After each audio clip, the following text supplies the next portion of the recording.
আমারে মাইক ধরাইয়া বক বক করতে লাগাই দিয়ে সবাই সামনে বাদাম খাবে না চানাচুর খাবে না, আমি একা একা ইয়ে বল পারবো না। ভাই আমারও দেন, আমিও খাবো, আপনারও খান, খাওয়া দাওয়া শেষ হলে পরে হওয়া যাবে। এই অসামাজিকতা আমি পছন্দ করি না। একজনও বাদাম চানাচুরের জন্য হাতে না দেখি। মাগুরাকে শিশে দেখা দিয়ে দিতে আর এক উল্টো পাল্টা। আমার ডাইন পাশে দুই বুড়ো ৮০-৮০ হবে বয়স, আর ৮০ হতে বাসি হয়ে গেছে দিকে। আর চেয়ারম্যান দুইজন, একজন রানিং আর একজন বাসি চেয়ারম্যান, দুইজন বাম পাশে। ঘন্টাখানিক অজন করে দেই যে ওনরা টাকা দিয়ে ১ পোয়ার মতো হবে বাদাম কিনে নিয়েছে। এই ৪জন পিছন যে ভাগ করে খাচ্ছে আমার বাসায়। মির্জা জাফর আকবর সভাপতি, হযরত উলামায়ে কিরাম, মাহফিল ইন্তজামী কমিটির সকল সদস্যবৃন্দ, এই অঞ্চলের অনেক অনেক উলামায়ে কিরাম, আইম্মায়ে মাসাজিদ, মাদ্রাসার আজিজাম তোলাবা, প্রাণ প্রিয় দেশবাসী, পর্দার আড়ালে বসে থাকা মা ও বোনেরা, আল্লাহ তাবারক ওয়া তাআলার শাহী দরবারে আমাদের পক্ষ থেকে পাঠাই অসংখ্য শুকর যে রব্বুল আলামিন আমাদের অন্তরে জান্নাতের মহব্বত, জাহান্নামের ভয়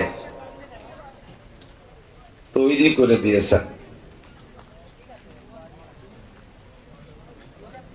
এই জন্যই আমাদেরকে বৃষ্টি বাদল, কাদা কিচাড়, শীত, প্রচন্ড শীত উপেক্ষা করে জান্নাতের ভয়ে, জান্নাতের আশায়, জাহান্নামের ভয়ে, সওয়াবের আশায়, গুনার ভয়ে, হিদায়াতের আশায়, গুমরাহির ভয়ে, শিরক ও কুফর মুক্ত ঈমান গড়ার লক্ষ্যে, বিদআত মুক্ত সুন্নতি আমলের প্রশিক্ষণ নেওয়া ও দেওয়ার জন্য ঘরবাড়ি ফেলে, আরামের বিছানা ফেলে এই ময়দানে শীতের মধ্যে আসার, বসার, দাঁড়ানোর, খাড়ানোর তৌফিক দান করেছেন। শুকর আদায় করি আলহামদুলিল্লাহ। আল্লাহ পাক রব্বুল আলামিন অসংখ্য গুণের অধিকারী। আমাদের কাছে পরিচিত আছে আল্লাহ পাক রব্বুল আলামিনের ৯৯টা নাম, আল্লাহ নাম সহ ১০০ নাম। আল্লাহ পাক তার জাতি নাম আল্লাহ হিসেবে ব্যবহার করেন, বাকি সিফাতি গুণগত নাম ৯৯টা আমাদের কাছে পরিচিত। প্রত্যেকটা কথা খেয়াল করার জন্য অনুরোধ করতেছি। আমার একটা জিনিস বড় কষ্ট লাগে, সেটা হলো আমরা যদিও এক বেল্টের মানুষ, পদ্মার এপাশে খুলনা রেঞ্জ বলা হয়, বিভাগ খুলনা, বরিশালে একসময় খুলনার মধ্যে ছিল, আর ফরিদপুর পুরো জেলা, বৃহত্তর ফরিদপুর যদিও ঢাকা জেলার ভিতরে, ঢাকা বিভাগের মধ্যে, তবে এটা জোন হিসেবে খুলনা জোন বলা হয়। আমরা একই সমাজে সামাজিকতা নিয়ে চলি। স্থানকাল পাত্র ভেদে কিছু ব্যতিক্রম থাকে, তবে এ ব্যাপারে সকলে একমত যে মেহমান বাড়ি আইনা মেহমানের সামনে আমরা বাড়িওয়ালারা ঘুরে ঘুরে খাবো, আর মেহমান মুখ বন্ধ করে চুপ করে বসে থাকবে, এর চেয়ে অসামাজিক হয় না। আমাকে মাইক ধরাইয়া বক বক করতে লাগাই দিয়ে সবাই সামনে বাদাম খাবে না, চানাচুর খাবে না, আমি একা একা ইয়ে বল পারবো না। ভাই আমারও দেন, আমিও খাবো, আপনারও খান, খাওয়া দাওয়া শেষ হলে পরে হওয়া যাবে। এই অসামাজিকতা আমি পছন্দ করি না। একজনও বাদাম চানাচুরের জন্য হাতে না দেখি। মাগুরাকে শিশে দেখা দিয়ে দিতে আর এক উল্টো পাল্টা। আমার ডাইন পাশে দুই বুড়ো ৮০-৮০ হবে বয়স, আর ৮০ হতে বাসি হয়ে গেছে দিকে। আর চেয়ারম্যান দুইজন, একজন রানিং আর একজন বাসি চেয়ারম্যান, দুইজন বাম পাশে। ঘন্টাখানিক অজন করে দেই যে ওনরা টাকা দিয়ে ১ পোয়ার মতো হবে বাদাম কিনে নিয়েছে। এই ৪জন পিছন যে ভাগ করে খাচ্ছে আমার বাসায়। মির্জা জাফর আকবর। আমি ঠান্ডা মাথায় বললাম যে আপনারা ৪জন বাড়িওয়ালা, ২জন মুরব্বী, ২জন চেয়ারম্যান, আপনারা বাদাম খাবেন আর আমি একা ওয়াজ করবো, আমার সাথে দেন। আমার এক ভোট দিয়েছেন, আমি সবাই বললাম বসেন, বাদাম খেয়ে নেই, পরে হওয়া যাবে। এতক্ষণ টের বাইরে যখন এই কইছি তারপরে বসছে যে কোথায় মাইতেছে। কে আইসা চেয়ারম্যানের, চেয়ারম্যানের কে আইসা বুড়োর বুড়ো, বাতাসে বুড়ো হয়ে গেছে। এটা অনিয়ম। কথা বলেন ঠিক না? এটা অনিয়ম কি না? অনিয়ম করা যাবে না।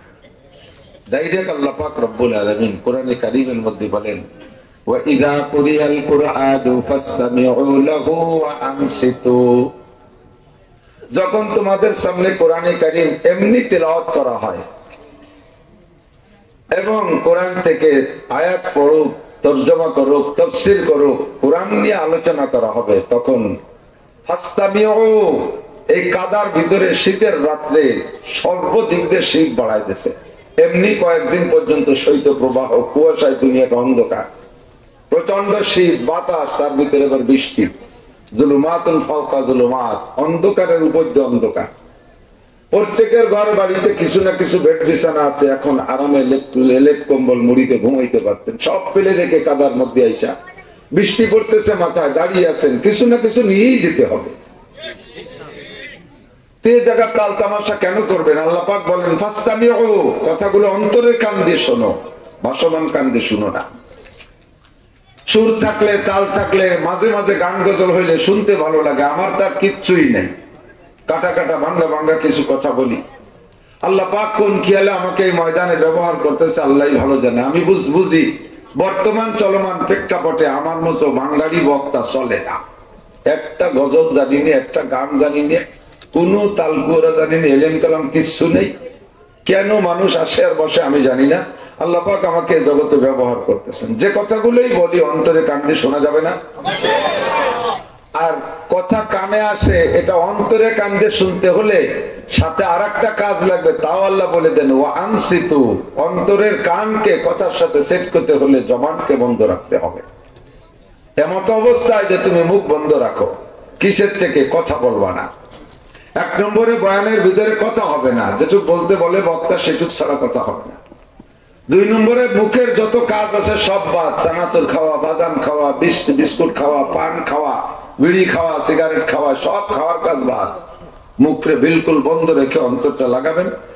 আকাশ থেকে বৃষ্টি পড়তেছে টিপ টিপ করে, আপনাদের উপরে সামিয়ানা ভেদ করে ফোঁটা ফোঁটা পড়তেছে। এক এক ফোঁটা বৃষ্টির পানি বিশাল উপকারী। একটা মাথার তালুতে যদি পড়ে ইনশাআল্লাহ 1 সপ্তাহ পর্যন্ত কাটতে পারবেন কমপক্ষে। ঠান্ডা লাগবে, সর্দি হবে, খুব জরুরি উপকারী এই সমস্ত পানি। এ রাতের থেকে বাঁচতে হবে, বেশিক্ষণ কষ্ট দেব না।